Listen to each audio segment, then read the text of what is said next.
Spousal sponsorship timeline stories. After being initially turned around and returned back to me as incomplete, we finally have an AOR. Thank goodness.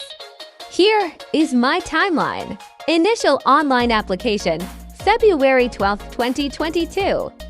Application returned due to missing signatures, August 18, 2022. New application submitted, September 12, 2022. AOR, September 23, 2022. Medical request, September 26, 2022. Not sure why my turnaround has been so much faster, especially after it took them 6 months to initially respond back to my first application.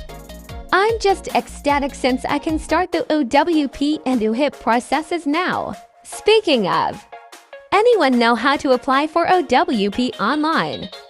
The questionnaire keeps turning me around in circles. Welcome to Canada. Like and subscribe for more update.